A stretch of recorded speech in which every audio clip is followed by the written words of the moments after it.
dengan tema besar potensi fraud dalam proses audit di masa pandemik. Pojok Pintar Manajemen adalah sebuah kegiatan diskusi yang diinisiasi oleh PPM Manajemen sebagai bentuk kontribusi pada individu dan perusahaan.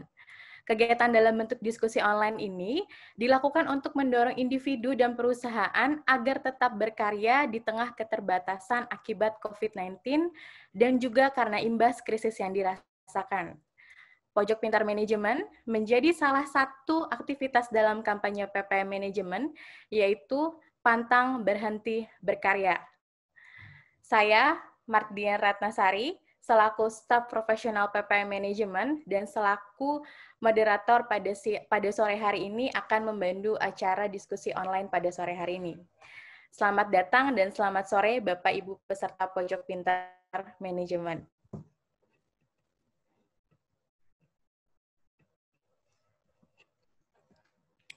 Oke. Sebelum kita masuk ke pemaparan materi, saya sedikit akan menjelaskan beberapa produk terkait PPM Manajemen. Mungkin hostnya bisa dibantu untuk next slide. Berikut beberapa produk dari PPM Manajemen, ada program pengembangan eksekutif, program pembelajaran daring, pembelajaran Inggria, riset dan konsultasi manajemen, sekolah tinggi manajemen, seminar dan konferensi, asesmen sumber daya manusia, penerbitan buku dan majalah, dan yang terbaru adalah lembaga sertifikasi profesi. Dalam lembaga sertifikasi profesi ini ada satu skema sertifikasi terkait Corporate Forensic Auditor. Jadi Bapak Ibu nanti bisa menanyakan terkait sertifikasi forensik lebih dalam yang ada di LSP PPM. Selanjutnya, Bapak Ibu, sebelum saya masuk ke pemaparan materi, saya akan membacakan dulu beberapa terkait peraturan dari Pojok Pintar Manajemen. Jadi sesi kali ini akan dibagi menjadi 3 sesi. Yang pertama ada sesi pemaparan materi, sesi tanya-jawab, dan sesi feedback. Pada saat sesi pemaparan materi, semua partisipan akan di-mute baik audio maupun videonya. Harapannya dalam mengikuti diskusi, partisipan memiliki prinsip yang positif dan kolaboratif. Jadi nanti apapun bentuk pertanyaan maupun argumen bisa disampaikan secara positif. Lalu pada saat sesi tanya jawab itu akan dibuka ketika moderator atau saya mempersilahkan Bapak Ibu untuk bertanya. Satu kali sesi pertanyaan itu 3 pertanyaan ya Bapak Ibu. Jadi satu penanya itu hanya boleh 1 pertanyaan saja. Lalu, jika ingin bertanya, partisipan sebaiknya raise hand, jadi menggunakan klik tombol raise hand yang ada di Zoom Bapak Ibu sekalian. Lalu, moderator akan menyebutkan penanya sesuai urutan raise hand tersebut.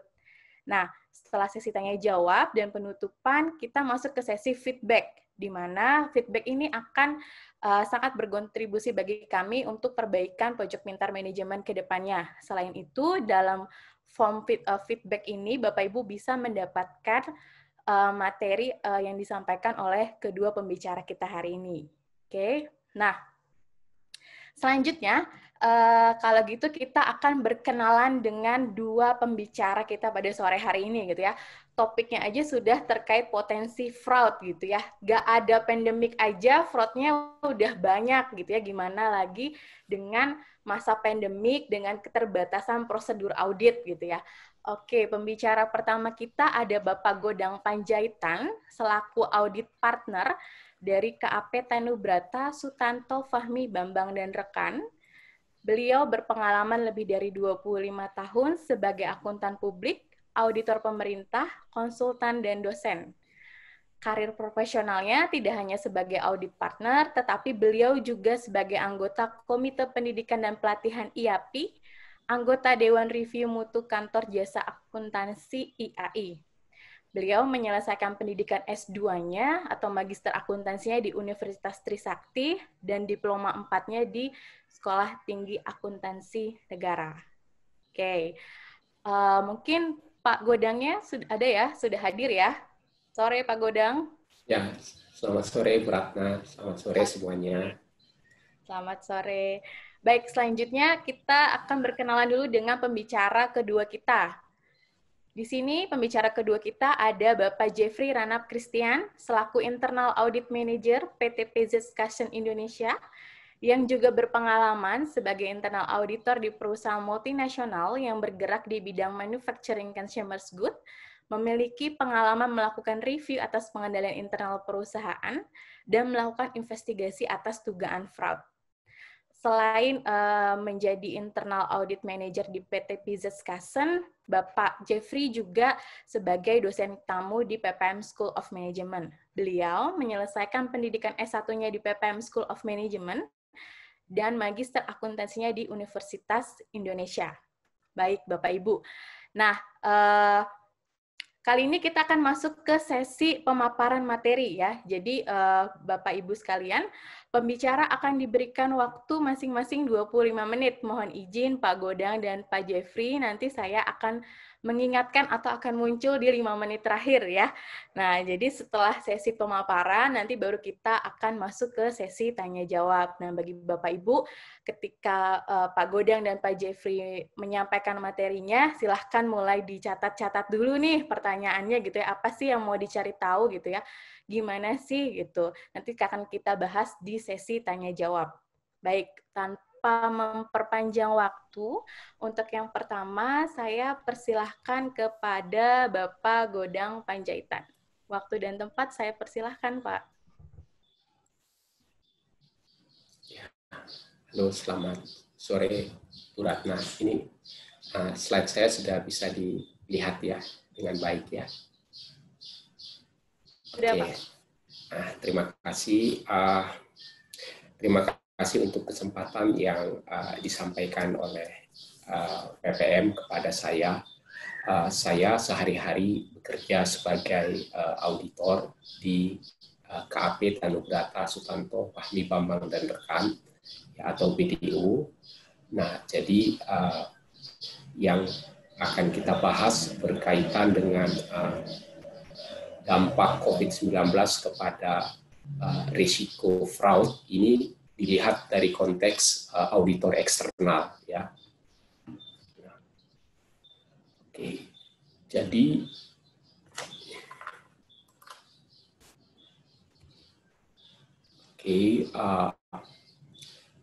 agar kita bisa melihat dampaknya dengan lebih baik ya dalam konteks auditor eksternal, maka saya akan mempresentasikan dulu dampak dari COVID-19 ini terhadap laporan keuangan. Ya. Nah, kalau kita lihat ya bahwa COVID-19 ini pertama sekali menjadi wabah di Cina, ya, dan kemudian WHO mengumumkan ini menjadi pandemik itu di 31 Januari 2020, sedangkan untuk di Indonesia kasus pertama yang diketahui itu di bulan Maret 2020.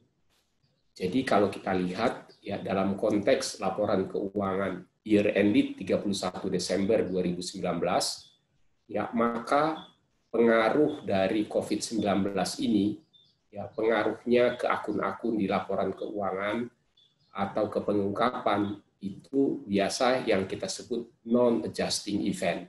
Artinya, ya,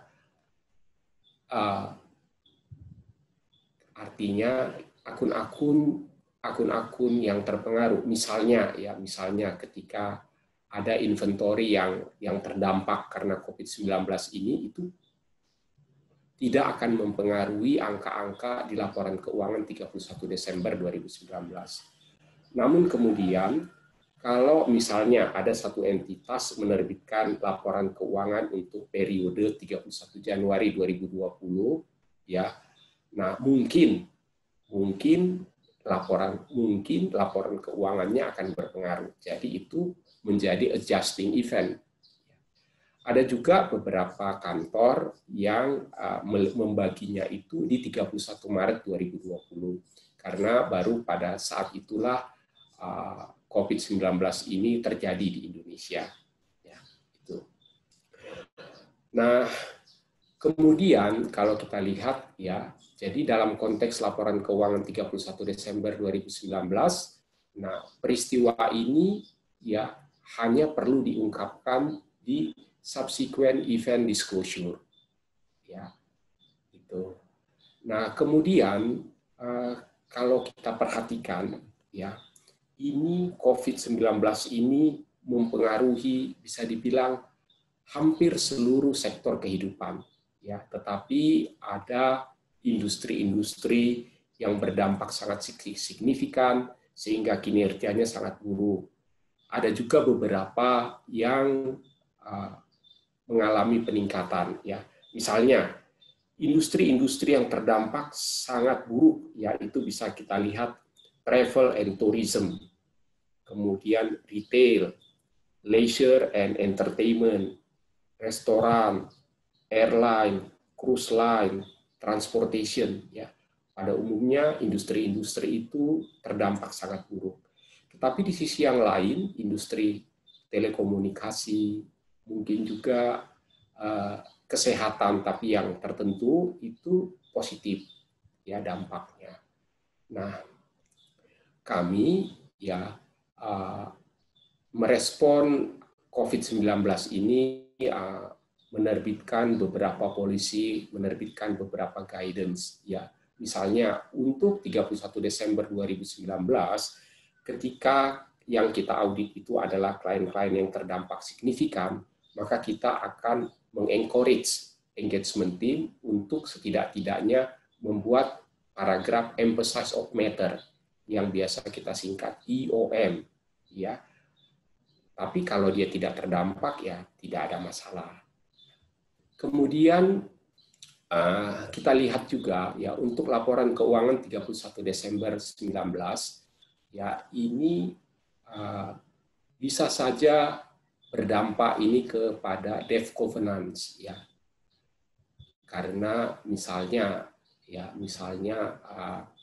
karena penjualan yang menurun ya, atau ada nanti pengakuan beban-beban berkaitan dengan impairment yang mengakibatkan bottom line menjadi jelek atau beberapa rasio tertentu menjadi jelek ya, maka ini bisa berdampak ke situ. Dan kemudian going concern ya, kalau going concern itu baik untuk laporan keuangan year end 31 Desember 19 atau sesudahnya ya, tentu ini berdampak karena going concern itu dampaknya ke depan ya. Jadi artinya peristiwa-peristiwa masa depan ya yang bisa kita prediksi mempengaruhi solvabilitas dan likuiditas perusahaan itu perlu kita analisa apakah itu berdampak signifikan kepada going concern perusahaan. Oke. Nah, kemudian kita bisa melihat ya apa akun-akun laporan keuangan yang sangat terdampak ya. Itu impairment of assets and provision. Nah, misalnya ya inventory ketika COVID-19 ini ya jumlah volume penjualannya menurun. Bahkan juga ya harga-harganya menurun supaya para produsen atau para penjual bisa menjual barangnya. Nah, untuk inventory sesuai dengan standar akuntansi, kita harus mengukur mana yang paling rendah antara cost dan net realizable value. Nah, tentu ya ada risiko bahwa net realizable value dari inventory ini sudah lebih rendah dari cost-nya, sehingga kita bertanya, ini diakui nggak di dalam laporan keuangan? Atau provision yang lain, ya. Begitu juga dengan financial statement presentation, measurement dan disclosure. Ya, ini bukan hanya financial asset ya, itu financial asset misalnya saham-saham yang berjatuhan atau juga receivables ya. Dan non-financial asset, ya non-financial asset tadi inventory yang sudah kita diskusikan di awal, intangibles, bahkan juga mungkin goodwill. Ya, goodwill itu harus kita testing apakah nilainya itu masih sama seperti sebelumnya ya, atau kita harus impairment.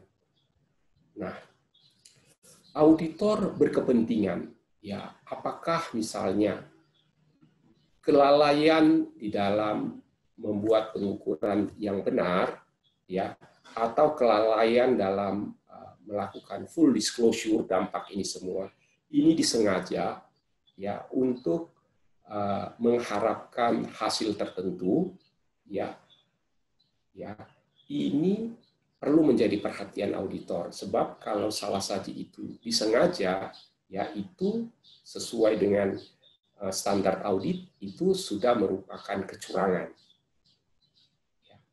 Karena kalau kita mengacu ke misalnya standar audit SA 240 itu mengatakan kecurangan itu suatu tindakan yang disengaja.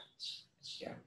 Kemudian ini siapa pelakunya? Karyawan, manajemen, pihak yang bertanggung jawab atas tata kelola.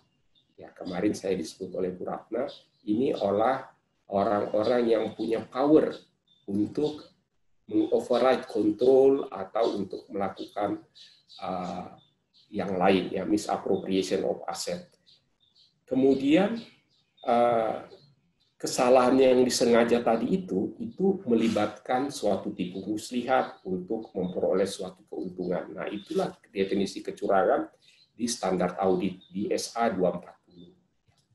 Oke, selanjutnya kita akan melihat bagaimana potensi salah saji di laporan keuangan tadi itu, ya,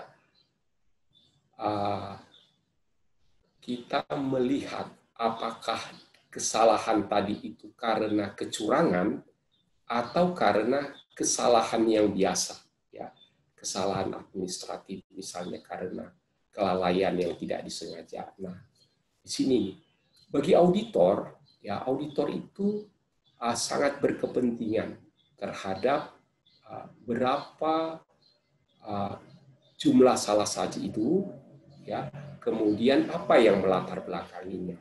Nah, kemudian kalau kita lihat fraud itu kan ada yang namanya misappropriation of asset, ya, misalnya pencurian, ya, itu yang biasanya dilakukan oleh karyawan, umumnya level bawah, ya, mungkin itu frekuensinya banyak, ya, tapi biasanya jumlahnya tidak begitu signifikan. Karena itu ini kurang begitu menarik bagi auditor eksternal. Tetapi ya kecurangan yang kedua, ya, fraudulent in financial reporting, nah ini selalu menjadi perhatian. Artinya apa? Salah-salah, ya, kesalahan yang tadi dari estimasi yang tidak benar, pengungkapan yang tidak benar, ya, yang disengaja, ya, dengan mengharapkan suatu tujuan tertentu, tujuan yang melanggar hukum atau tujuan tipu muslihat. Nah, itu yang relevan, yang selalu dikejar oleh auditor karena dampaknya yang sangat signifikan. Biasanya dampaknya sangat signifikan kepada laporan keuangan. Nah, sekarang kita mau melihat bagaimana pertimbangan auditor, ya, karena COVID-19 ini, ya, di tahap perencanaan. Nah, kita lihat di sini, ya, tahap perencanaan itu biasanya dibagi lagi menjadi identifikasi risiko dan penilaian risiko. Nah, kemudian karena COVID-19 ini, ya, challenges apa yang dihadapi oleh auditor berkaitan dengan hal ini. Ya, misalnya, understanding the entity and its environment dan control, ya, karena bisnis model dari klien, dari entitas yang berubah, ya, mungkin ini akan mempengaruhi, ya, misalnya, ya, lingkungan bisnis yang berubah, struktur organisasi yang berubah, strategi perusahaan yang berubah, bisnis model yang berubah. Misalnya kita melihat beberapa industri tekstil, ya, dalam rangka mengatasi kelesuhan permintaan di produk-produk misalnya pakaian, sepatu, dan yang lain-lain, mereka berpindah menjadi produsen alat kesehatan. Ya, ini dan juga ada yang lain-lain. Nah, tentu lingkungan yang berubah ini perlu dilihat oleh auditor. Ya, kemudian juga kontrol yang berubah.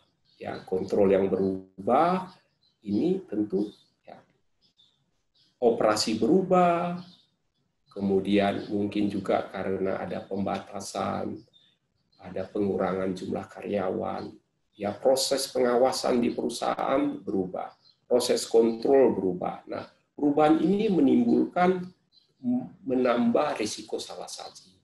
Ini harus kita lihat. Kemudian materialitas, ya kalau dulu misalnya kita menghitung materialitas itu basisnya adalah penjualan. Ya, apakah saat ini masih tepat lagi? Jangan-jangan kita harus pindah ke earning before tax, ya, atau yang lain-lain.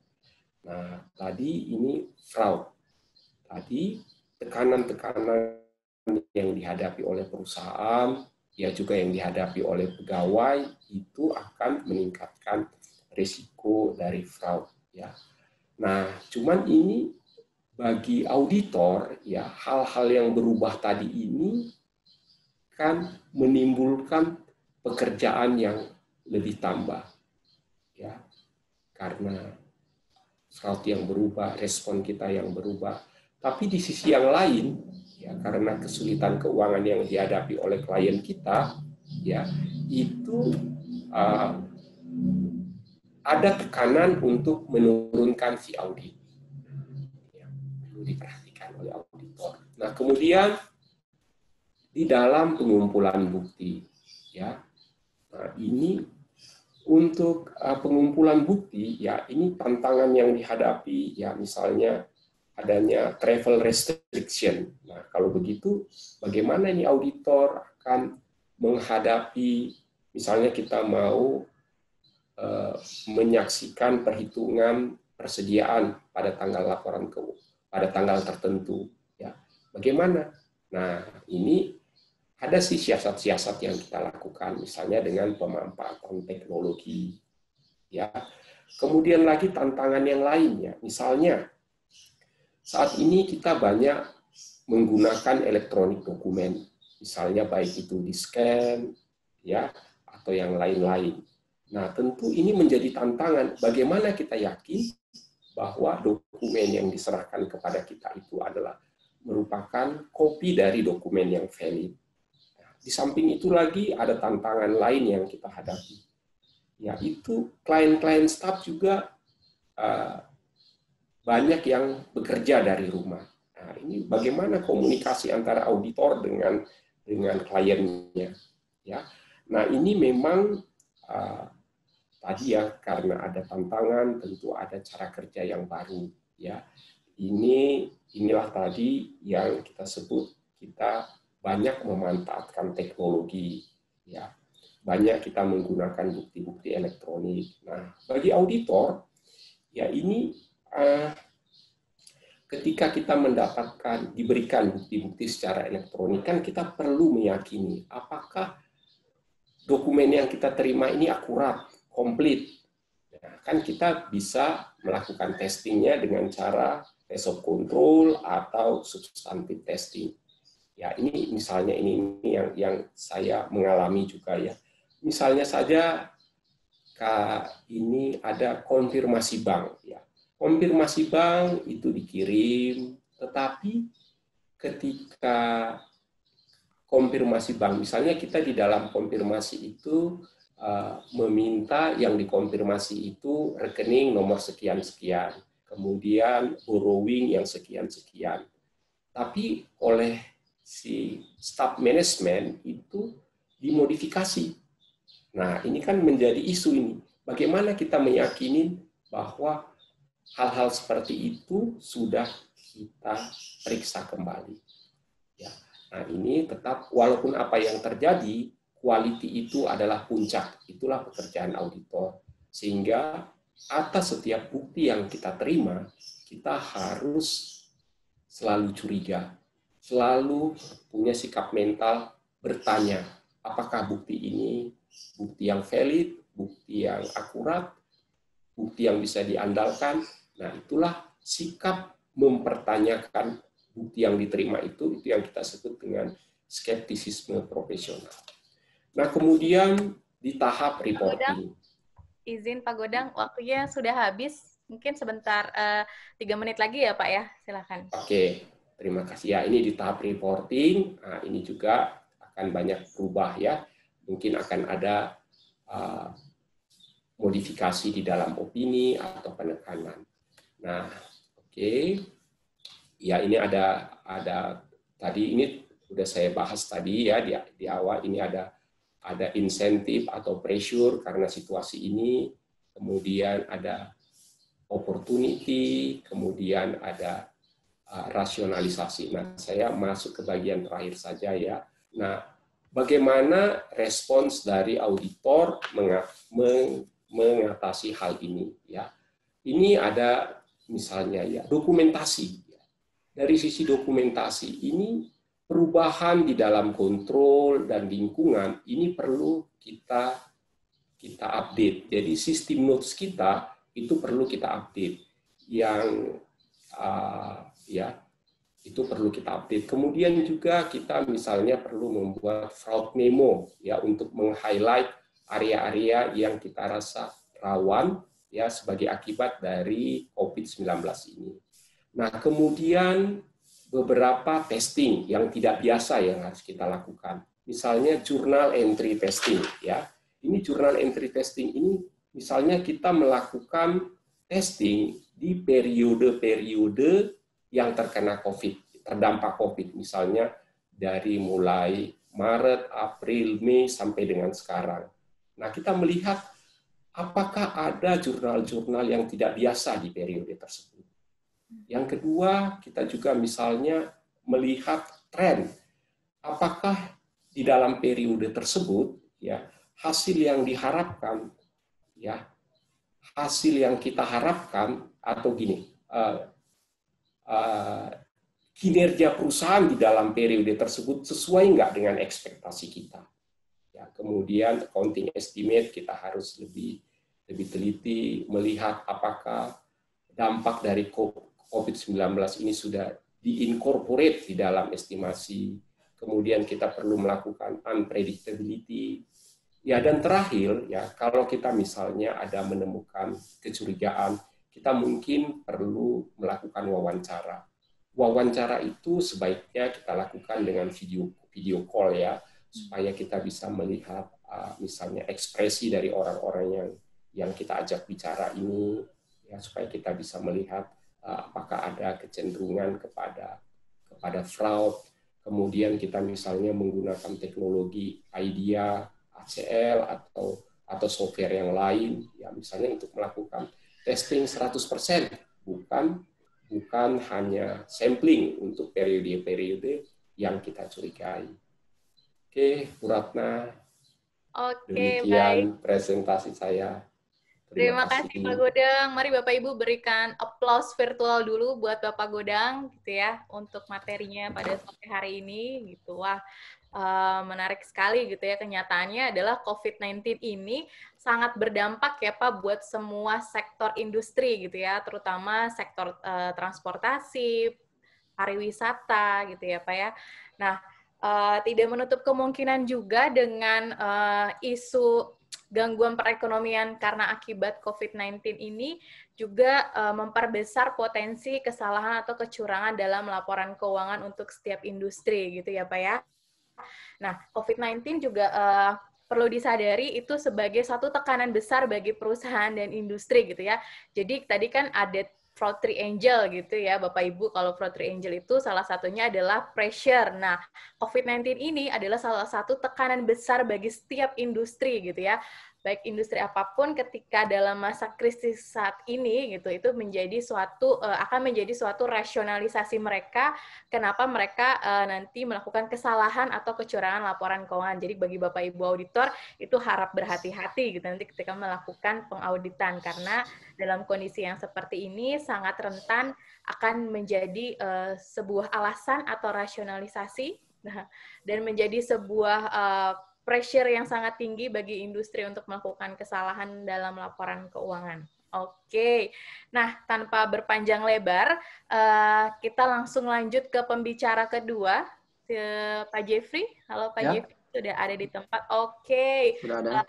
Baik, silahkan waktu dan tempat saya persilahkan Pak Jeffrey. Waktunya 25 menit ya. Oke, thank you. Share screen saya sudah masuk? Sudah. Oke, selamat sore semuanya. Terima kasih untuk kehadirannya pada sore hari ini. Jadi untuk sesi dari saya, mungkin saya akan lebih ke sharing mengenai pengalaman saya sebagai internal auditor dan bagaimana kita melakukan audit di kondisi pandemi ini, dan juga mungkin sedikit opini dari saya untuk bagaimana potensi fraud di tengah-tengah kondisi pandemi ini. Dan sebelum masuk ke main topik kita, saya mungkin mau memperkenalkan diri lagi. Nama saya Jeffrey Rana Christian, dan saat ini saya bekerja di PZ Cussons Indonesia sebagai Internal Audit Manager. Dan untuk background pendidikan, saya lulusan S1 dari PPM School of Management di jurusan akuntansi, dan saya melanjutkan S2 saya di UI di jurusan akuntansi juga. Dan untuk background pengalaman kerja saya pertama kali bekerja sebagai external auditor di PKF Paul Hadiwinata. Lalu saya lanjut di Johannes Juara dan Rekan dari 2014 sampai 2015. Dan di tahun 2015 ini baru saya berganti haluan dari external auditor menjadi internal auditor di PTK Indonesia. Yang saya cukup yakin teman-teman semua familiar ya dengan produk yang diproduksi oleh PTK Indonesia. Lalu di 2018 saya pindah ke Media Nusantara Citra Tbk atau kita semua tahu dengan MNC. Di sini saya ditempatkan di MNC Holding. Jadi saya dapat melakukan aktivitas audit ke seluruh anak perusahaan MNC tergantung penugasan dari manajemen. Dan di 2018 juga ketika saya pindah ke MNC, saya melamar ke PPM School of Management untuk menjadi dosen tamu, dan sampai sekarang saya masih sambil menjadi dosen tamu di PPM School of Management. Lalu di Maret 2019 tahun lalu, saya pindah dari MNC ke PZ Cussons Indonesia. Dan beberapa tanggung jawab inti saya di Cussons Indonesia ini, saya melakukan financial reporting audit, di mana untuk financial reporting audit saya lakukan di Cussons cukup berbeda dengan yang dilakukan sebelumnya di kantor akuntan publik. Dan ini juga pertama kalinya setelah saya menjadi internal auditor, saya melakukan financial reporting. Sebelumnya di KAU dan MNC itu full operational audit. Untuk financial reporting audit sendiri di Cussons Indonesia, itu kita dari laporan keuangan, kita memilih hanya akun-akun tertentu saja untuk kita periksa. Lalu dari akun yang sudah kita pilih, kita mengambil beberapa transaksi di dalamnya dan dijadikan sebagai sampel audit. Seperti itu. Dan kita juga tetap melakukan operational audit, dan audit yang kita lakukan itu tidak hanya untuk Cussons Indonesia, tapi juga untuk Thailand, Australia, New Zealand, dan juga Singapura. Dan saya juga bertanggung jawab untuk melakukan special audit untuk mengidentifikasi fraud atau melakukan special audit sesuai dengan request dari top management level. Dan yang pasti sebagai auditor juga kita menyiapkan kertas kerja dan mengumpulkan bukti-bukti audit untuk mendukung hasil audit kita, terutama untuk temuan audit kita, dan juga memberikan rekomendasi action untuk temuan kita. Dan kita juga bertanggung jawab untuk membuat report dari hasil audit kita, dan juga kita mempresentasikan hasil audit tersebut kepada top management level. Dan bagaimana dampak pandemi ini ke perusahaan Cussons Indonesia, mungkin bisa disyukuri karena Cussons ini bergerak di consumer goods, di mana ketika pandemi ini justru banyak peningkatan dari kebutuhan produk kita, terutama hand sanitizer yang sebenarnya kita produksi di Indonesia tapi tidak dijual di Indonesia, tapi kita kirim ke Inggris dan dijual di Inggris. Tapi karena pandemi ini, pemerintah meminta kita hasil produksi hand sanitizer itu dijual di Indonesia. Seperti itu. Dan untuk bagaimana kebijakan yang dibuat terhadap karyawannya, Kalsans Indonesia itu memutuskan dari pertengahan Maret kemarin kita melakukan work from home sampai waktu yang belum ditentukan kapan. Tapi untuk bagian tertentu yang pekerjaan menuntut memeriksa dokumen fisik itu tetap masuk seperti biasa, hanya kita tetap berusaha mengikuti aturan pemerintah yang di kantor biasanya cuma 10-15 orang maksimal gitu. Dan selama work from home ini berarti kan kita sebagai auditor melakukan auditnya secara remotely. Dan memang sebelum pandemi ini kita juga sudah melakukan remote audit, terutama untuk audit kepada Thailand, Australia, New Zealand, dan Singapura. Bedanya adalah ketika kita mengaudit negara tersebut, minimal ada satu orang dari tim kita yang pergi ke sana untuk field audit dan sisanya supporting dari Indonesia. Sedangkan untuk yang kali ini kita full remotely untuk audit departemen apapun dan negara manapun. Dan saya mungkin mau share sedikit apa positif dan negatif yang saya rasakan selama remote audit ini. Yang pertama, untuk positifnya sudah jelas terkait dengan keamanan kesehatan, itu cukup terjamin karena berarti saya tidak kemana-mana, tidak bertemu banyak orang dan melakukan field audit, dan juga meningkatkan kemampuan online komunikasi skill saya, dan juga meningkatkan kemampuan remote audit skill. Dan untuk negatifnya, itu pastinya ada peningkatan dalam resiko miskomunikasi. Karena ketika kita audit lapangan tatap muka pun sebenarnya ada kemungkinan miskomunikasi, terlebih lagi ketika audit dilakukan secara remote seperti ini. Dan berikutnya terkait project decision, di mana kita menjadi harus menentukan project yang bisa kita lakukan dari rumah. Seperti itu, karena ada project-project yang pasti harus menuntut kita ke lapangan. Dan ini juga berdampak kepada schedule dari audit kita. Karena pasti kan, karena kita work from home, departemen lain mempunyai cara berbeda-beda untuk memaintain komunikasi di antar tim mereka. Dan kita harus sebagai auditor pintar-pintar mencuri waktu mereka lah, supaya mau kita interview. Dan seperti tadi Pak Godang sempat bilang, ketika kita melakukan interview kepada auditi, kita akan minta mereka melakukan video call. Seperti itu. Dan juga berdampak juga seperti kepada supporting dokumen yang kita butuhkan saat melakukan audit. Yang sebelumnya kita bisa meriksa secara fisik, ini kita harus meminta scan. Dan kita kan tidak tahu yang di scan ini akurasinya seperti apa, benar atau tidak. Sehingga pasti berdampak kepada hasil dari audit kita. Seperti itu yang saya alami selama remote audit ini.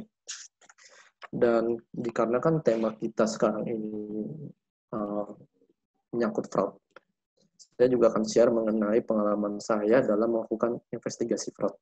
Jadi, dari awal saya 2015 menjadi internal audit, itu saya sudah ada 9 kasus dugaan fraud yang ditugaskan kepada saya untuk diinvestigasi. Dan dari investigasi terhadap 9 dugaan fraud ini, hasilnya adalah 6 diantaranya memang positif ada terjadinya fraud, sedangkan 3 lainnya itu mungkin saya bisa bilang unsolved, tidak terselesaikan karena alasan-alasan tertentu. Nah, ketika saya melakukan investigasi fraud ini, dalam pengalaman saya ketika kita mencoba mendalami kenapa orang tersebut melakukan tindakan fraud ini, di situ saya menemukan bahwa seperti yang Pak Godang tadi sempat share juga terkait fraud triangle, bahwa yang dasar mereka melakukan fraud tersebut semuanya ada di dalam poin fraud triangle ini. Karena ada kesempatan, ada pressure, dan mereka merasionalisasikan perbuatan mereka itu. Nah, jadi ketika kita di sini membahas bagaimana potensi fraud di masa pandemi ini, kita mungkin bisa sedikit melakukan analisa yang sederhana, analisa singkat lah ya, terhadap fraud triangle ini. Kenapa? Karena fraud triangle ini kan merupakan faktor utama pendukung seseorang melakukan fraud. Jadi kalau kita lihat pertama dari opportunity, yang pasti kita semua tahu pandemi ini pasti berdampak kepada perusahaan tempat kita bekerja. Terdampak juga kepada semua perusahaan yang ada di Indonesia, di mana perusahaan-perusahaan dituntut membuat kebijakan yang pastinya kebijakan itu sebelumnya belum pernah dibuat, terutama kebijakan mengenai work from home, atau mungkin kebijakan ada yang pekerjaannya jadi shift siang dan pagi, ada juga yang masuk seminggu-seminggu bergantian. Nah, di mana kebijakan ini juga berujung kepada adanya aktivitas kontrol yang mungkin belum siap, belum kompatibel dengan kegiatan work from home yang dibuat seperti itu. Sehingga secara tidak langsung menimbulkan adanya, kalau kita mencari-cari, mungkin ada celah yang bisa digunakan untuk melakukan fraud. Dan untuk poin kedua, pressure, tekanan, mungkin bisa juga karena perusahaan pastikan di tengah pandemi ini berusaha meminimalisir kerugian mereka. Mereka tetap memasang target setinggi mungkin untuk menjaga stabilitas perusahaan mereka, di mana mungkin target ini untuk pegawai mereka itu sangat menyulitkan, tidak memungkinkan, sehingga itu menjadi tekanan untuk mereka. Atau bisa juga tekanan itu sifatnya personal, karena kan seperti kita baca juga di berita-berita bahwa ada karyawan-karyawan yang gaji dipotong selama corona ini, selama COVID ini. Ya, itu kan menjadi tekanan pribadi mereka yang mungkin mereka pasti punya kebutuhan-kebutuhan yang harus dipenuhi. Nah, karena tekanan inilah menimbulkan mendorong mereka untuk melakukan fraud, dan mereka merasionalisasikan hal tersebut karena mereka melakukan ini untuk mencapai target yang ditentukan atau untuk memenuhi kebutuhan yang mereka perlukan, seperti itu. Nah, ini karena kan secara analisa sederhana ini untuk triangle fraud, bahwa ternyata bisa saja potensi fraud naik ketika kondisi pandemi. Tapi bagaimana kita tahu fraud itu naik pada actualnya? Salah satu caranya yang paling efektif adalah memaksimalkan kemampuan deteksi dari fraud. Dan bagaimana deteksi fraud paling efektif? Jadi ketika saya pertama kali menjadi internal auditor, itu saya memiliki pemahaman bahwa fraud itu yang deteksi pasti internal auditor. Semuanya yang nemuin internal auditor. Ternyata saya berapa lama jadi auditor kok nggak ketemu fraud setiap ngaudit seperti itu. Kayaknya tetap datar aja, walaupun sampai akhirnya saya ditugaskan untuk melakukan analisa terhadap investigasi atas dugaan-dugaan fraud yang ada.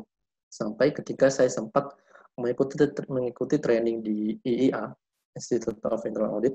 Di situ ada poin menarik yang di-share ke kita, bahwa sumber deteksi fraud paling besar itu asalnya dari tip atau ada pengaduan dari pihak tertentu. Justru internal audit ada di poin nomor 2. Dan ini penelitian di tahun hasil survei di 2012, 2014, dan 2016. Dan kalau dilihat secara singkat di sini, bahkan presentasi antara tip dengan internal audit itu cukup jauh jaraknya. Dan kita coba dalami lagi, sumber tip itu dari siapa sih yang paling besar? Nah, ternyata yang paling besar itu justru dari karyawan pegawai perusahaan, pihak internal perusahaan. Baru nomor 2 itu dari customer, pihak eksternal perusahaan.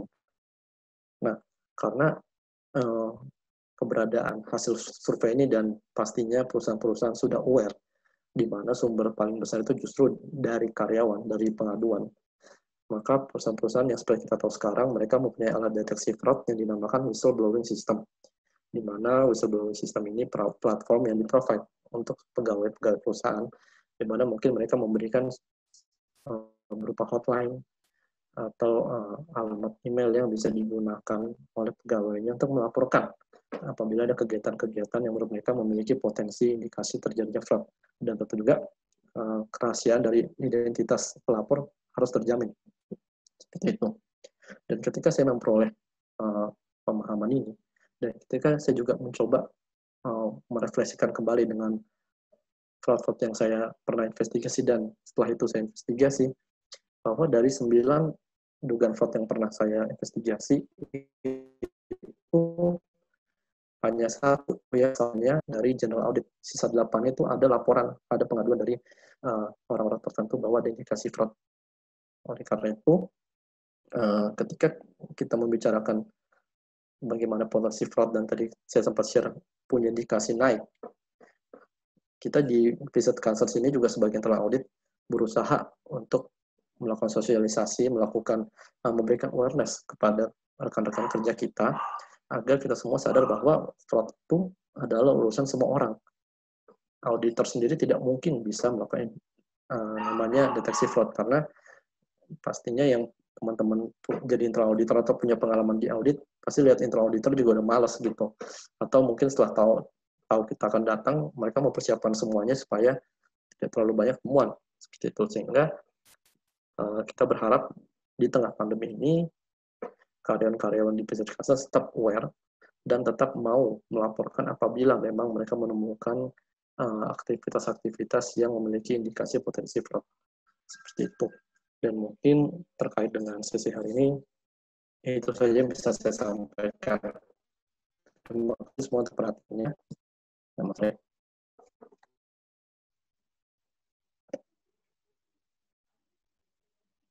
Oke, baik. Terima kasih Pak Jeffrey. Boleh kita berikan tepuk tangan virtual dulu kali ya buat Pak Jeffrey atas penyampaian materinya. Wah, menarik sekali nih Pak. Karena kan berbeda sekali ya bagaimana prosedur audit yang dilakukan di external audit dan prosedur audit yang dilakukan oleh internal audit gitu ya.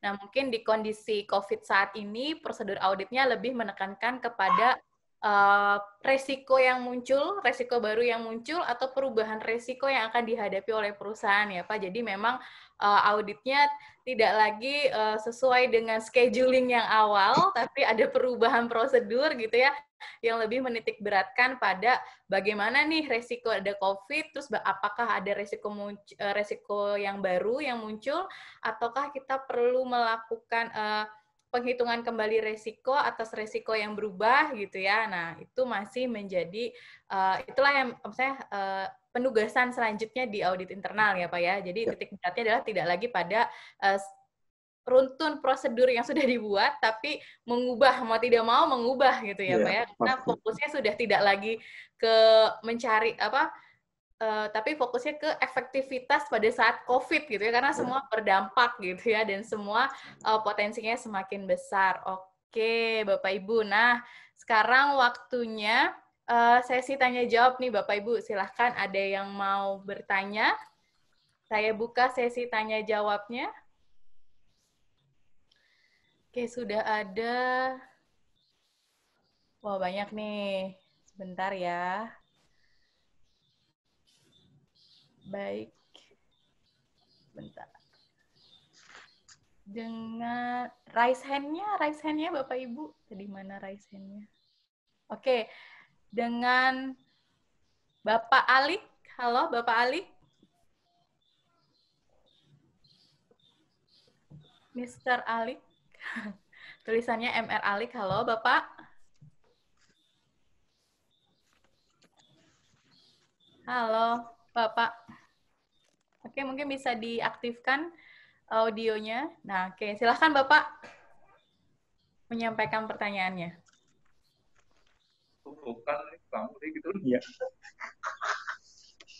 Halo, Bapak.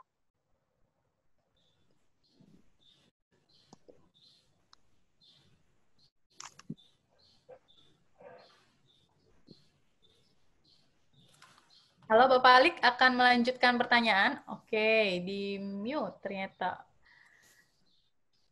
Oke. Oke, di sini ada pertanyaan dari Ibu Emi melalui chat. Bagaimana dengan prosedur audit untuk akun-akun yang membutuhkan pembuktian secara fisik, misalkan persediaan? Monggo Bapak Godang dan Mas Jeffrey ini, gimana nih prakteknya nih secara langsung? Padahal kan kita ada pembatasan gitu ya, apalagi nanti untuk laporan keuangan 2020 itu akan berdampak pada opini audit tahun 2021. Silahkan Bapak. Terima kasih Bu Ratna. Tentu ini menjadi concern kami ya, karena adanya pembatasan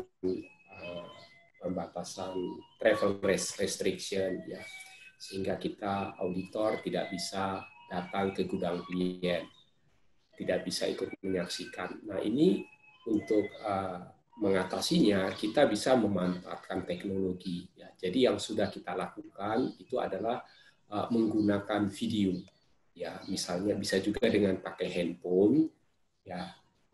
Si staf dari klien kita ini membawa kameranya, membawa handphonenya ke area-area tertentu yang mau kita periksa.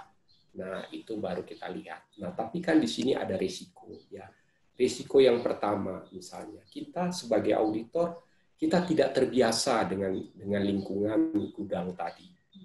Ya, kita nggak tahu ini, misalnya ini benarkah ini barangnya perusahaan, atau jangan-jangan ini barang konsinyasi, atau kondisinya. Jadi kalau di sini ya, yang kita harapkan ya, orang auditor yang ikut menyaksikan video tadi itu adalah orang yang sudah berpengalaman dengan gudang tadi. Ya, artinya dia sudah punya pengalaman sebelumnya.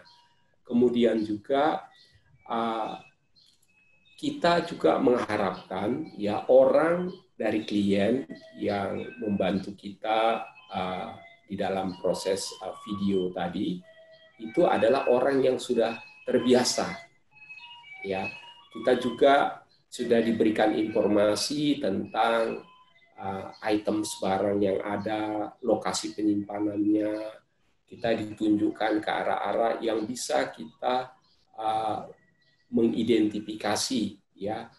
Oh, ini adalah gudang di kotak nomor sekian, isinya adalah sekian, kuantitasnya adalah sekian. Jadi kira-kira seperti Ibu. Jadi itu bisa kita lakukan, tetapi ada risiko-risiko yang harus kita pertimbangkan. Ya, demikian beratnya. Oke, baik. Terima kasih Pak Godang. Silahkan Mas Jeffrey untuk menyampaikan pendapatnya. Oke, kalau untuk kita sebagai internal auditor, mungkin karena kita perusahaan audit perusahaan sendiri, itu untuk pembuktian fisik memang kita masih harus ke sana. Jadi ketika saya ini WFH dari bulan Maret sampai sekarang, itu saya ada keluar hanya untuk menghitung stok opnam, persediaan fisik, dan juga melakukan cash opnam yang harus fisik juga. Dan itu pun ketika, karena di kawasan sini kan tahun bukunya berbeda ya, bukan Januari to Desember, tapi kita dari Juni ke Mei. Jadi Mei kemarin ketika tutup buku, kita melakukan stok opnam, dan itu pun kita harus mengikuti protokol kesehatan, dan juga bahkan untuk karyawan HO ke pabrik itu ada surat izin yang harus kita penuhi, di mana mengurus perizinan itu pun cukup lama. Tapi setelah keluar, perusahaan pun memang memprovide kita dengan alat-alat pelindung seperti face shield, masker, sarung tangan, seperti itu. Jadi memang untuk selama pandemi ini, untuk membuktikan persediaan fisik, memang kita masih harus langsung datang ke tempatnya, tapi dengan mengikuti protokol kesehatan yang ada. Seperti itu. Oke, baik. Jadi kalau untuk praktek di internal perusahaan sendiri tetap berkunjung langsung ya, Mas ya. Yeah. Tapi kalau eksternal memang tidak memungkinkan untuk menerima tamu dalam jumlah banyak, apalagi auditor pemeriksaan kan biasanya masuk gudang-gudang gitu ya. Yeah. Nah, itu perlu menggunakan teknologi gitu ya. Oke, selanjutnya pertanyaan dari Ibu Christina Milenia. Silahkan Ibu Christina. Halo, Ibu Christina. Iya, selamat sore. Oke, selamat sore. Silakan, Bu. Baik, terima kasih. Selamat sore untuk kedua pembicara kita pada sore hari ini. Izin saya ingin mengajukan ada 2 pertanyaan. Yang pertama, saya ingin bertanya bagaimana cara Bapak untuk dapat mengidentifikasi dokumen elektronik dari klien agar dapat memperoleh keyakinan yang cukup untuk menghasilkan opini. Nah, yang kedua, sebagai auditor eksternal dan internal, bagaimana cara yang paling tepat untuk dapat menginvestigasi fraud di suatu perusahaan? Karena jika dilihat pada diagram sebelumnya, bukan auditor yang paling banyak dapat mengungkapkan fraud, namun itu dari tim. Terima kasih, Pak. Baik, terima kasih Bu Christina. Silakan Pak Godang. Ya, terima kasih Bu Christina. Nah, tadi kan Ibu bertanya tentang bagaimana kita meyakini dokumen-dokumen yang sifatnya elektronik.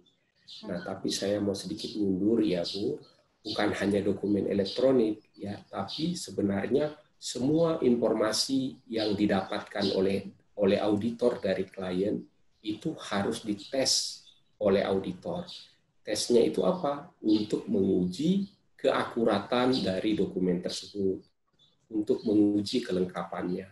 Misalnya kita diberi dokumen daftar piutang, maka kita harus perlu mengecek apakah daftar piutang ini misalnya sama nggak dengan trial balance.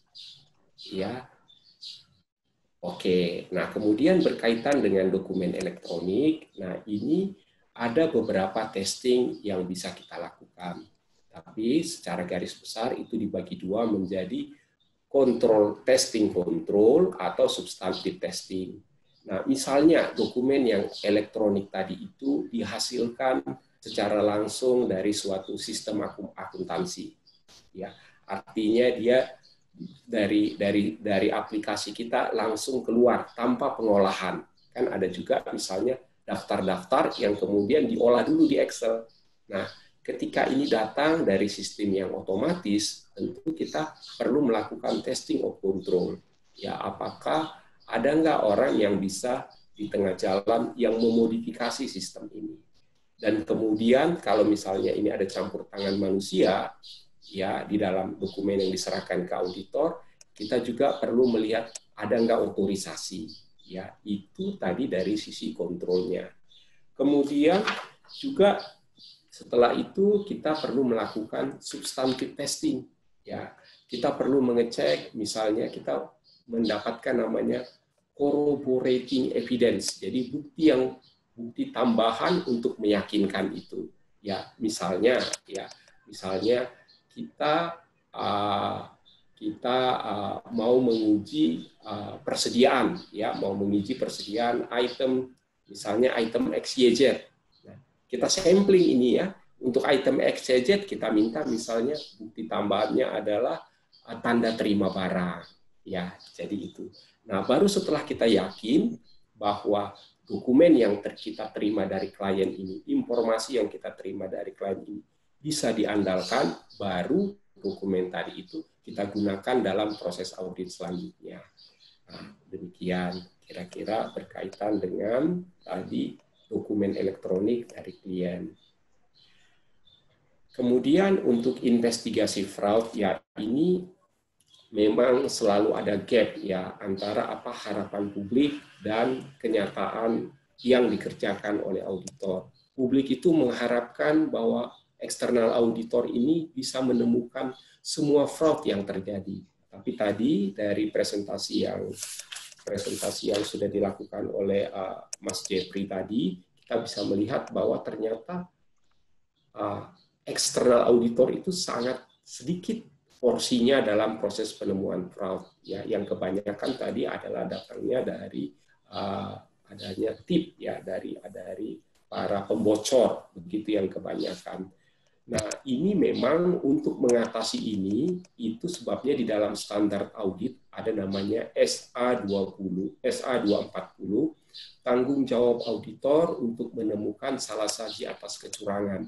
Itu ditegaskan bahwa auditor itu harus melakukan prosedur-prosedur tertentu untuk melihat ada tidaknya kecurangan di dalam perusahaan ini. Ya, jadi itu yang sudah dilakukan. Jadi nanti ada serangkaian prosedur, bisa itu melalui wawancara, ya, bisa itu tadi melalui beberapa testing, itu kita untuk melihat ada tidaknya potensi fraud di dalam perusahaan tadi. Demikian Ibu penjelasan ringkas saya. Terima kasih. Oke, baik. Terima kasih Pak Goda. Mungkin Mas Jeffrey mau menambahkan? Silakan Mas Jeffrey. Ya mungkin kalau dari sisi saya sebagai auditor sebenarnya kurang lebih sama dengan yang disampaikan Pak Godang. Jadi terkait dengan dokumen elektronik itu memang kita harus melakukan test of control dan substantive test. Hanya mungkin karena kita internal auditor yang mengaudit perusahaan kita sendiri, mungkin kita sudah punya sense ya dari dokumen yang diberikan, apakah informasi di dalamnya sudah lengkap atau belum, seperti itu.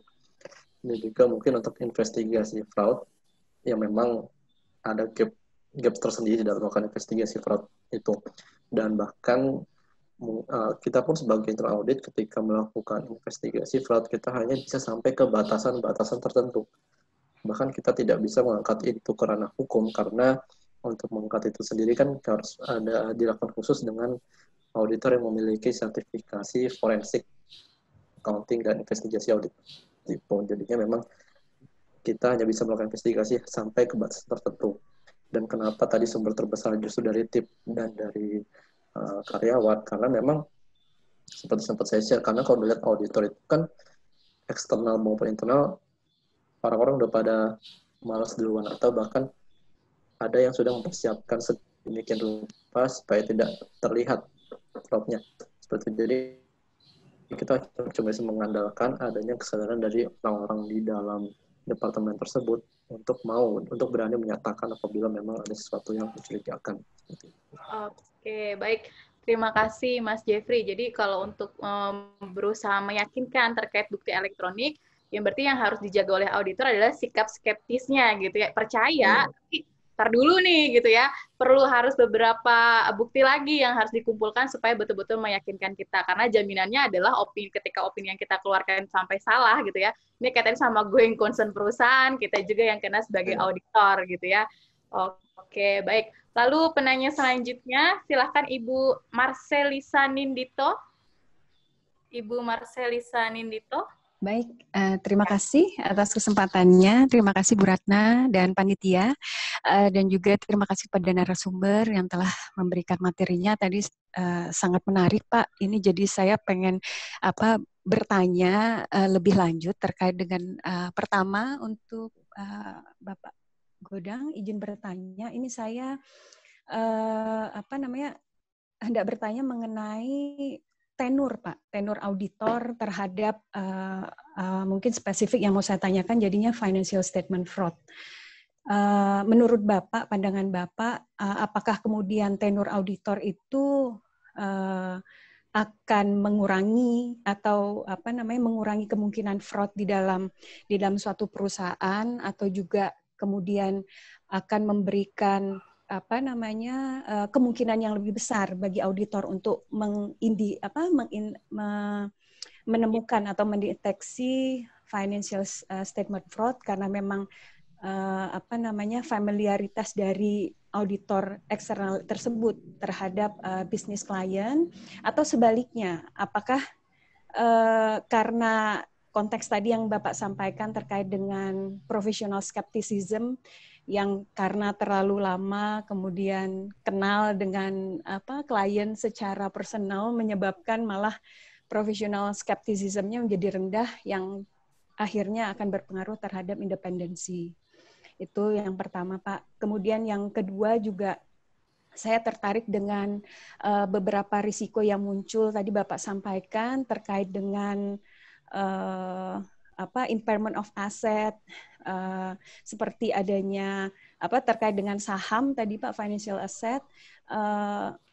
Secara umum sebenarnya seberapa besar sih Pak potensi financial statement fraud yang disebabkan oleh misalnya overvalued equity pada satu perusahaan gitu Pak. Gitu. Dan untuk Pak Jeffrey, mungkin pertanyaan saya terkait dengan tadi sempat Bapak sampaikan bahwa dari 9 kasus fraud yang terjadi di perusahaan Bapak, itu satu saja yang dari general audit ya Pak. Mungkin bisa dijelaskan lebih lanjut kalau terkait dengan macam-macam fraudnya itu sendiri, spesifik nggak ya Pak? Walaupun satu, tapi apakah kemudian jenis fraud yang diangkat itu berbeda dengan yang kemudian diinstigasi dari whistleblowing sistemnya gitu. Terima kasih kesempatannya Pak Godang dan Pak Jeffrey. Oke, baik. Terima kasih Bu Marcelisa atas pertanyaannya. Silahkan Pak Godang dan Mas Jeffrey. Terima kasih Bu Marcelisa. Ya, ini kalau saya melihat dari pertanyaan Ibu ini adalah pertanyaan yang dalam, artinya orang yang sebenarnya sudah membaca cukup jauh tentang kode etik, juga mengetahui paham cukup banyak tentang bagaimana pengukuran aset di laporan keuangan. Terima kasih Ibu. Jadi ini memang seperti ini ada dua hal ya. Ada dua hal yang harus kita pertimbangkan. Pengalaman auditor dengan suatu klien tentu itu akan menambah pengetahuan, ya, bisa membuat auditnya menjadi lebih efisien, ya, itu tidak bisa kita hindari. Dan itu di dalam praktek, ya, kalau Ibu mungkin punya rekan sama kantor akuntan, ya, itu bisa melihat misalnya untuk audit perusahaan-perusahaan tertentu, ya, contohnya auditor PLN, auditor Pertamina, itu kapnya berganti-ganti, tetapi person-person kunci di dalam tim itu adalah orang-orang yang sama, ya, karena itu saling ditarik bajak membajak begitu ya. Jadi tadi tenur di dalam suatu klien itu tentu mempengaruhi bagaimana efektivitas objektivitas dan efisiensi suatu audit. Tetapi saya setuju bahwa ada risiko yang lain, ada risiko kedekatan. Ya, risiko kedekatan ini, ya familiarity ini bisa karena waktu yang lama atau karena sifat hubungan antara auditor dengan klien ini bisa mempengaruhi objektivitas. Nah, ini adalah dua hal yang saling bertentangan. Nah, tapi kode etik sudah membuat safeguard untuk ini, pengaman.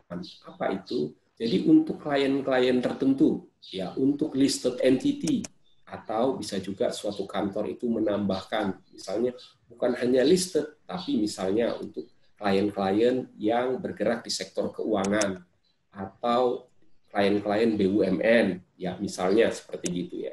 Dia tambahkan, maka dia membatasi bahwa suatu partner itu hanya boleh memberikan servis audit kepada klien ini paling lama misalnya 3 tahun.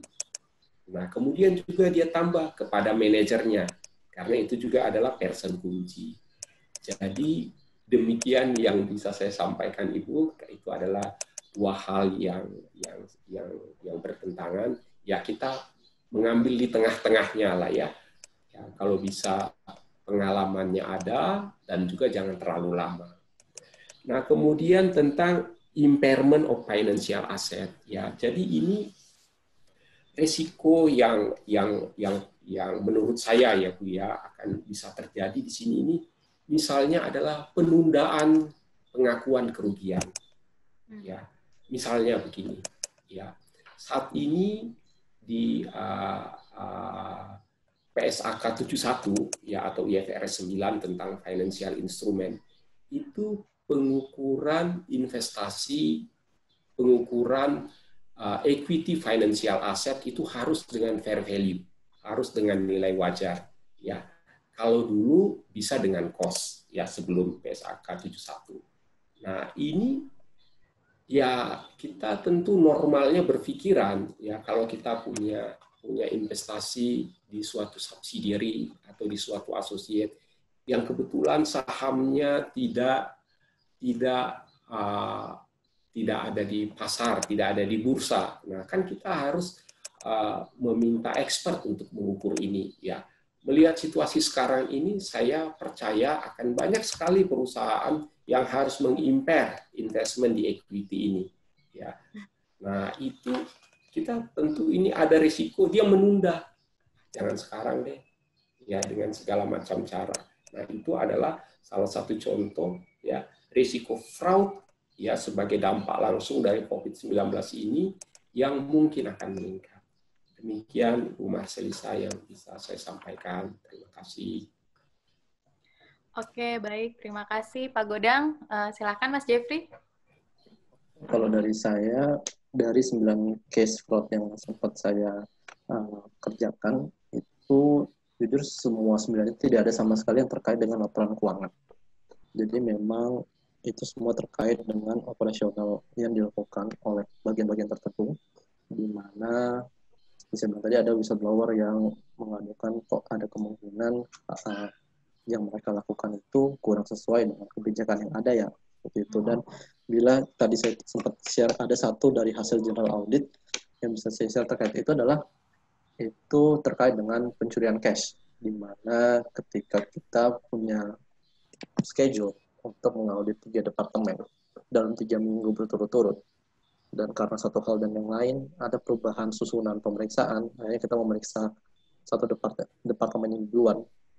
Setelah kita kaget juga, oh kita nggak menduga bahwa ada fraud ini di dalamnya, sedangkan ya mungkin kita semua yang pernah misalkan case of 6 gitu-gitu aja sebenarnya sih, kayak oh ya udah case-nya cocok dengan angka di sistem sebagainya. Tapi ini itu juga baru pertama kalinya saya melakukan case of 6, kok baru ini ada case of 6 tidak sesuai dengan di sistem kita kayak gitu.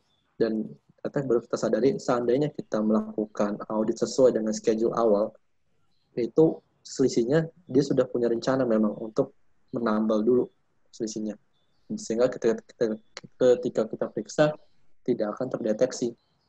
Itulah kenapa ada satu yang dari hasil general audit. Sisanya sih kita benar-benar pure dari aduan whistleblower, dan sejauh ini saya belum pernah menginvestigasi fraud yang ada hubungannya dengan laporan keuangan. Oke, baik. Terima kasih Mas Jeffrey dan Pak Godang. Semoga cukup terjawab ya Bu Marcelisa atas pertanyaannya. Oke, kita lanjut ke penanya selanjutnya. Wah, ini antusiasnya bagus sekali dari peserta ya Bapak, karena banyak sekali nih pertanyaan. Silahkan Ibu Fitna Laila. Halo Ibu Fitna. Adakah Ibu Fitna Laila?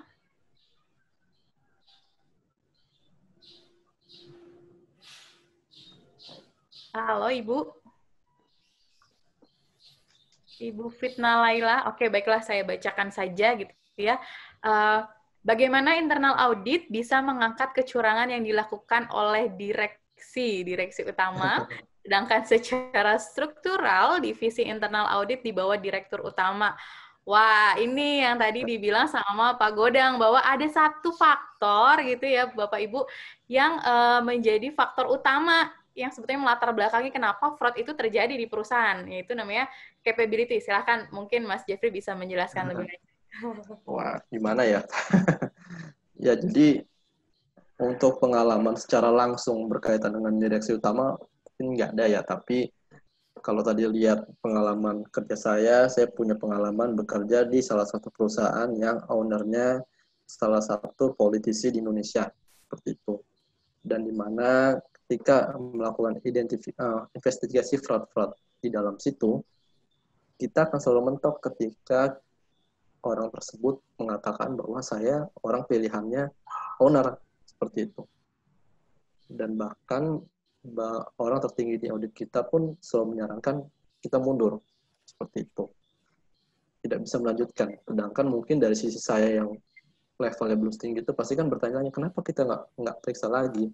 Tapi saya mencoba memaklumi mungkin dari sisi bos saya, bos audit yang di atas, dulu bahasa kita tinggalnya di atas awan, tahu hidup di sana seperti apa, jadinya ya saya mengikuti aja perintahnya. Tapi memang untuk memeriksa kecurangan yang level tinggi itu jujur pasti membutuhkan apa ya, mungkin bahasa kasarnya kenekatan tertentu gitu, karena pasti ada challenge-nya sendiri. Betul. Taruhannya karir sendiri ya Mas. Betul.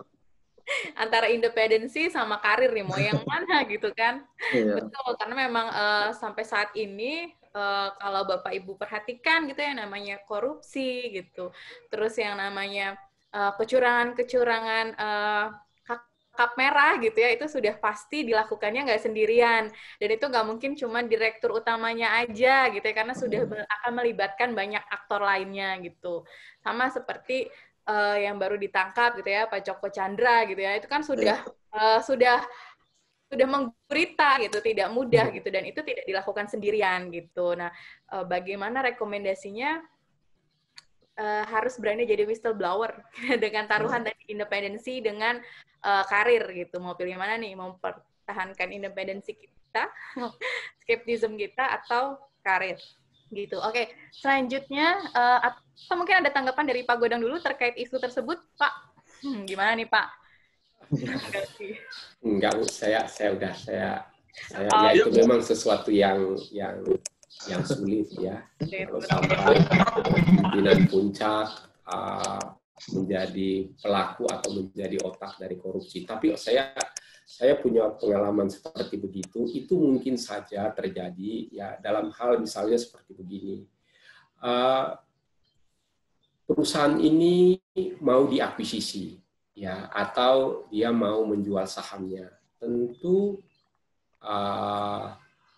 ketika menentukan berapa harga jual ya, itu sangat dipengaruhi dari kinerja perusahaan ini ya. Jadi saya punya pengalaman, jadi direktur utama melalui orang-orang tertentu di akuntansi atau di bagian keuangan itu melakukan kecurangan di dalam pelaporan keuangan, sehingga di dalam periode tertentu itu kinerjanya sangat baik sehingga penjualannya tinggi. Jadi ada misalnya inventory yang sebenarnya sudah terjual tetapi masih tetap dicatat di laporan keuangan, kemudian ada beban-beban tertentu yang harusnya sudah diakui tapi ditunda, itu ada penjualan yang di markup. Nah, itu ya kita kalau kita sebagai auditor eksternal ya mungkin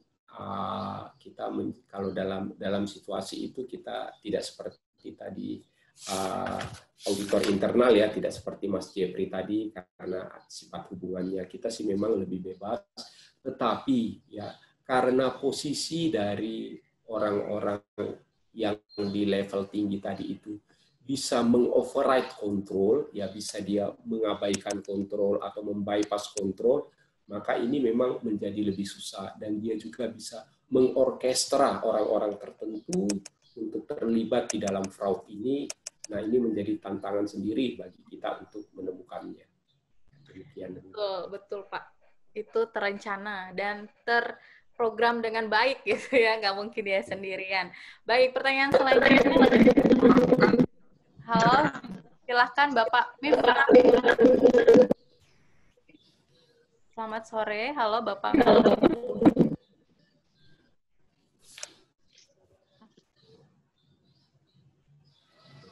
Halo Pak, selamat sore Bapak Miftahul Ulum. Oke, gangguan sepertinya.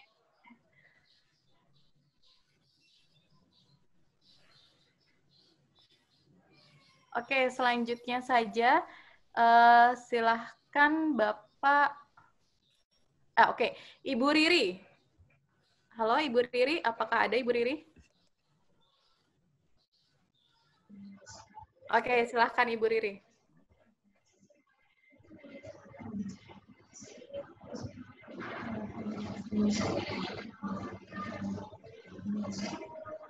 Halo Ibu Riri. Oke, baik. Saya bacakan saja kali ya. Baik, Mas Jeffrey, untuk Mas Jeffrey nih, boleh di-sharing teknis bagaimana whistleblower system di PZ Skassen, kemudian berdasarkan survei ICFA, nominal kerugian terbesar akibat fraud paling besar dilakukan oleh level manajemen. Apakah ada pengalaman bila ada laporan whistleblower system terkait level manajemen dan bagaimana penyelesaiannya? Jadi, gimana nih menyelesaikan penemuan fraud yang dilakukan oleh level manajemen? Tadi sepertinya sama jawabannya ya. Cuma nanti minta sharing terkait whistleblower system di PZ Skassen-nya, Pak. Silakan. Oke. Kalau whistleblower di PZ Skassen ini, kita memprovide nomor hotline yang bisa dihubungi untuk melaporkan indikasi fraud. Tapi kita juga tidak menutup pintu untuk rekan-rekan kerja kita yang sudah mengenal kita sebagai auditor. Itu mereka boleh melaporkan secara langsung dan justru lebih banyak dari situ. Oleh karena itu, saya juga di-encourage di perusahaan ini untuk membangun relasi sebaik-baiknya dengan rekan-rekan kerja kita supaya ketika ada informasi whistleblower itu mereka tidak segan untuk melaporkannya tanpa harus melalui hotline system. Dan untuk pengalaman terkait manajemen level, jujur di perusahaan ini saya belum menemukan ada isu yang sampai manajemen level.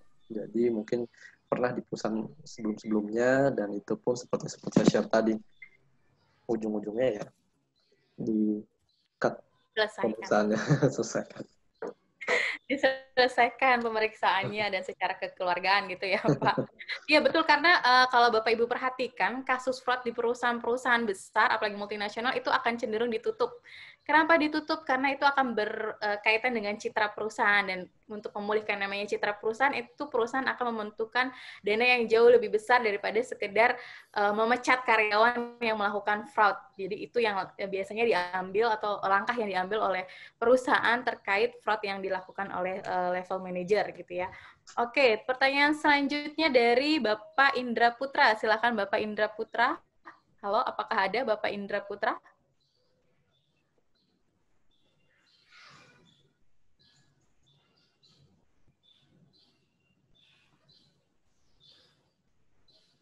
Oke, pertanyaannya sama Pak Jeffrey tadi terkait untuk Pak Indra Putra terkait indikasi fraud.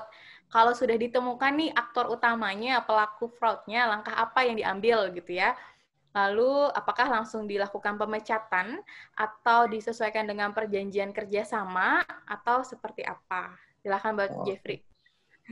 Sejauh ini saya baru satu orang doang yang ketika kita investigasi dan hasilnya dikeluarkan surat peringatan. Tapi untuk sisanya dipecat dengan kondisi tidak dipecat secara langsung ya. Ada yang kita berikan waktu sebulan atau 2 bulan, dan itu gunanya agar mereka tidak langsung hilang begitu saja, karena mereka harus mengembalikan kerugian yang sudah mereka buat.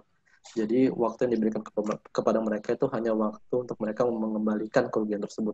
Tapi memang sebenarnya dipecat, hanya kita nggak mau kan dipecat langsung pergi tanpa ada pengembalian apapun, seperti itu. Ya, oke, baik, terima kasih. Ada tambahan mungkin dari Pak Godang? Enggak Bu, enggak, itu saja. Kan ini karena pertanyaannya tadi dari sisi internal auditor ya. Terima kasih. Oke, baik. Jadi seperti itu ya Bapak Indra Putra ya.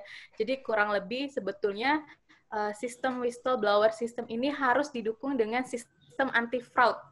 Nah, sistem anti-fraud ini adalah sistem di mana perusahaan harus sudah merancang. Kalau misalnya besok fraud itu terjadi, punishment-nya apa? Jadi jangan sampai fraud-nya udah ketemu terus nggak ngapa-ngapain gitu ya. Nah, tadi kan yang dipertanyakan adalah apa nih tindak lanjutnya gitu. Nah, itu dikembalikan pada perusahaan. Akan sekeras apa memberikan punishment pada pelaku gitu. Karena yang namanya fraud itu dilakukan karena mereka mempunyai insting, oh bisa nih dilakukan gitu ya, tadi kan ada kesempatan gitu ya, terus dia bisa merasionalisasikan gitu, kemarin saya lihat si bos kayak gitu kok, masa saya nggak boleh? Nah itu namanya rasionalisasi. Jadi sebisa mungkin yang namanya sistem anti fraud itu dibudayakan di perusahaan Bapak Ibu, mulai dari menerapkan misalnya di kecil aja, misalnya pakai quotes gitu ya, mencuri itu tindakan dosa atau mencuri itu tindakan tidak etis. Nah, itu sudah merupakan salah satu program anti fraud gitu.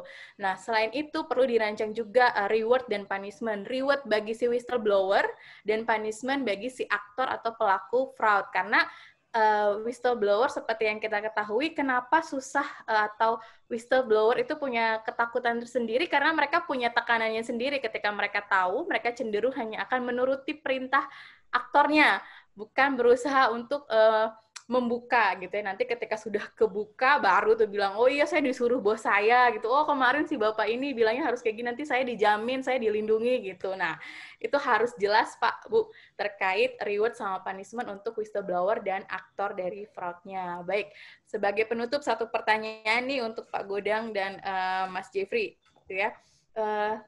Dengan kondisi COVID-19 ini, gitu ya Pak ya, ke depan, ini untuk ke depannya Pak, untuk ke depannya, untuk laporan keuangan tahun 2020 Pak, berarti kan akan diberikan opini tahun 2021.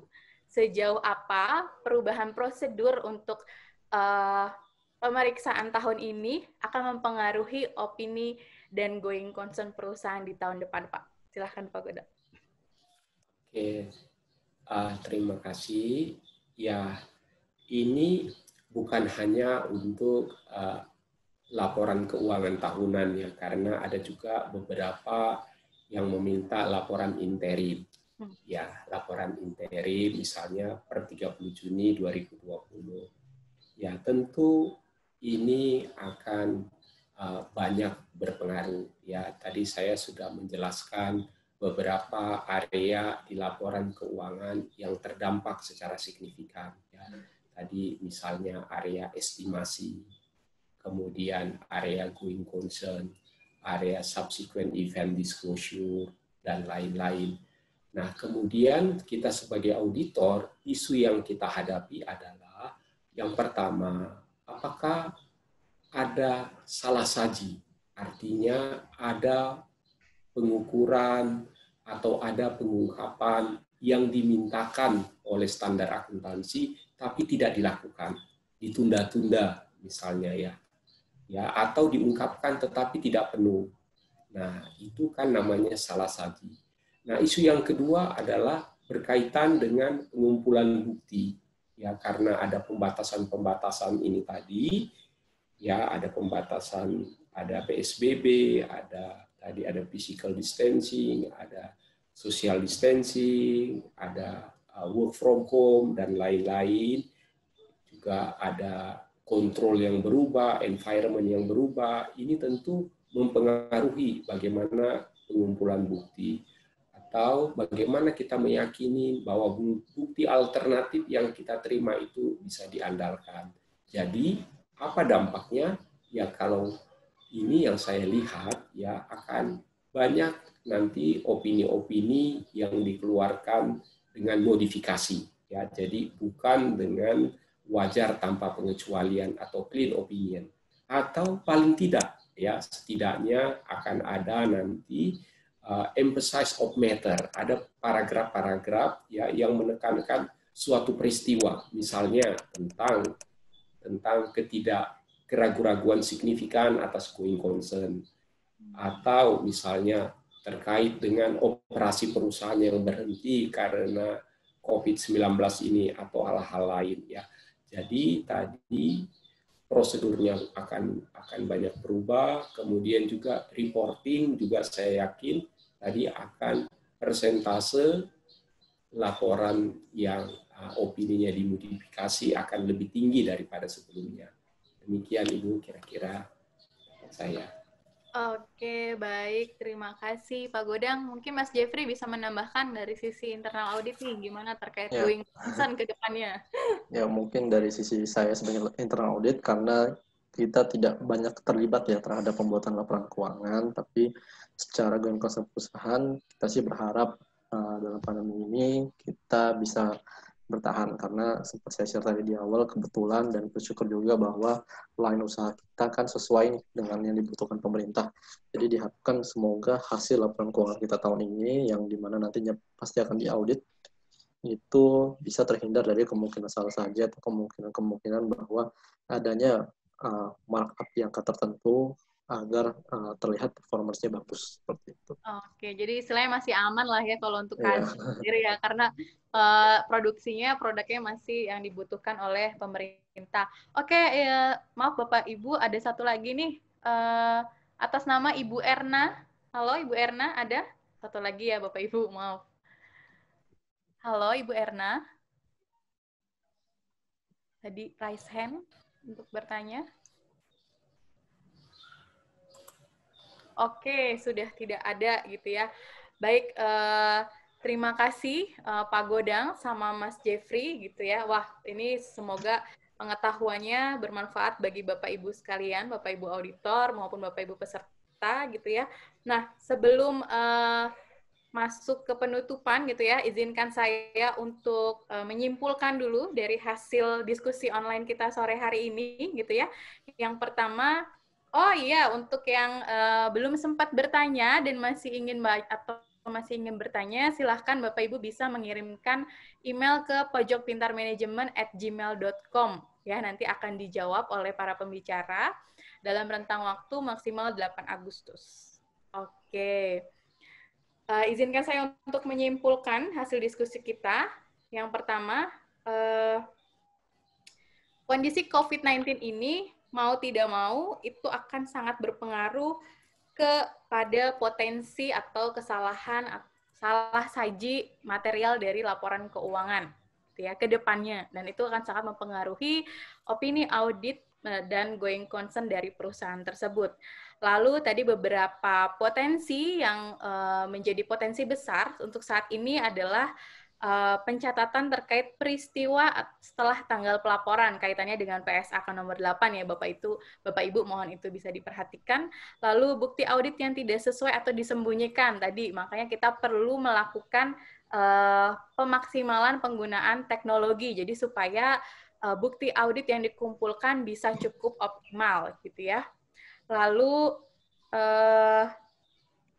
satu lagi terkait observasi atau kunjungan lapangan yang tidak memungkinkan untuk kondisi saat ini, itu dilakukan dengan menggunakan video maupun live streaming gitu ya, dengan potensinya adalah tadi gudangnya minjam atau persediaannya ternyata barang konsinyasi gitu ya.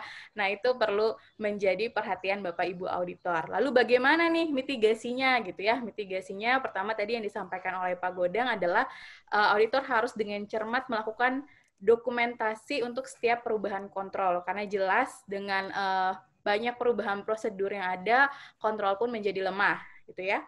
Lalu sorot untuk semua area yang dianggap rentan. Tadi untuk menentukan tingkat materialitas tertentu itu perlu berhati-hati gitu, jangan sampai Bapak Ibu salah menentukan tingkat materialitas.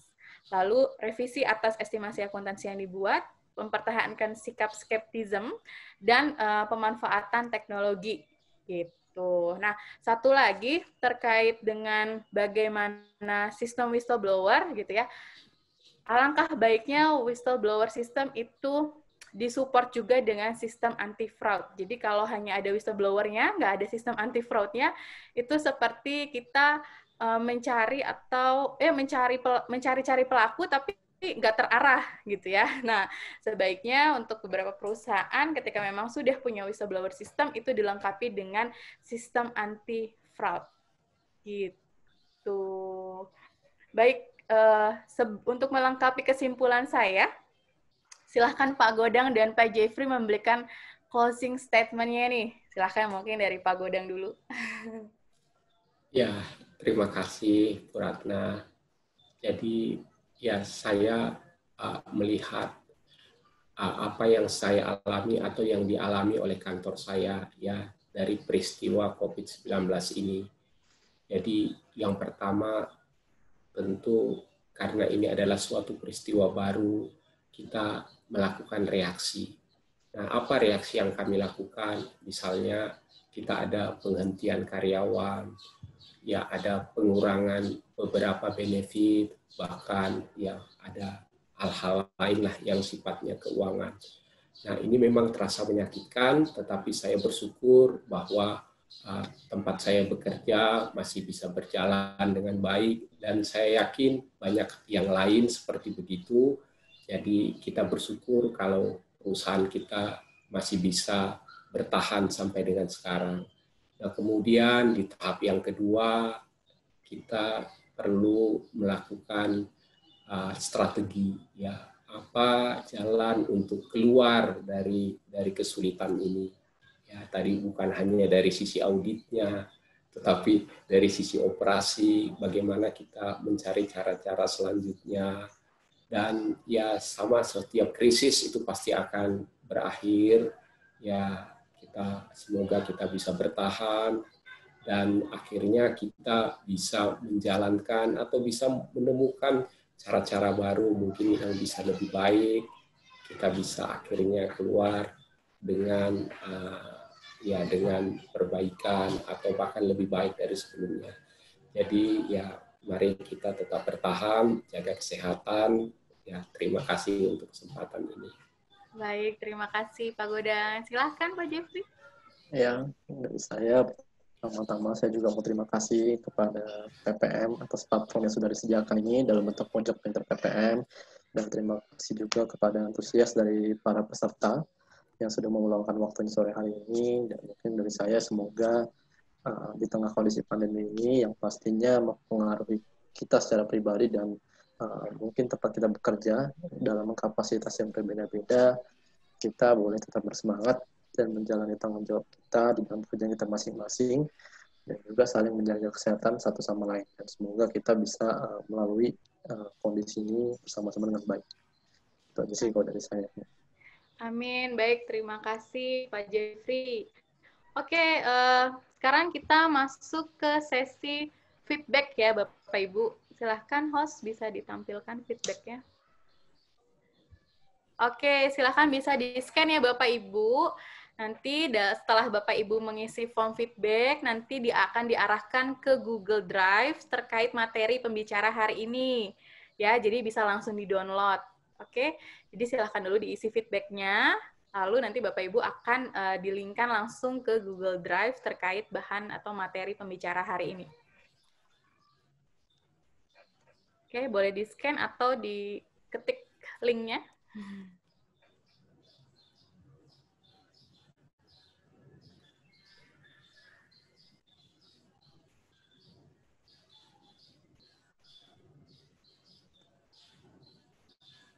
Baik, selanjutnya. Nah, untuk beberapa acara PPM selanjutnya, itu akan, ini Bapak Ibu yang tertarik sekolah S2 gitu ya, di PPM School of Management, mumpung masih bukaan nih Bapak Ibu gitu ya. Lalu akan ada lagi program terkait Next. Terkait seminar series online dengan topik besar, sebentar. Mastering Virtual Leadership, The New Normal Era. Jadi ini ada 6 topik besar. Bapak Ibu bisa milih ke 6 topiknya atau mau icip-icip satu topik gitu ya. Tapi lebih hemat kalau Bapak Ibu ikut 6 topik gitu ya. Lalu selanjutnya ada seminar Scrum for Agile Organization gitu yang akan dilakukan atau dilaksanakan pada 28 Agustus sampai 3 September nih Bapak Ibu. Ya, bisa daftar dulu, bisa disimpan dulu barcode-nya gitu ya. Biaya investasinya cukup murah untuk 4 hari hanya 2.500.000 gitu ya. Wah, dengan pembicaranya praktisi sekali nih gitu. Baik, Bapak Ibu, terima kasih untuk sore hari ini. Terima kasih sebesar-besarnya dari PPM Manajemen untuk Pak Godang dan Pak Jeffrey. Semoga apa yang di-sharingkan sangat-sangat bermanfaat bagi Bapak Ibu peserta Pojok Pintar Manajemen. Oke. Maka dari itu, saya dari PPM Manajemen mohon pamit dan undur diri. Terima kasih. Sampai bertemu semuanya.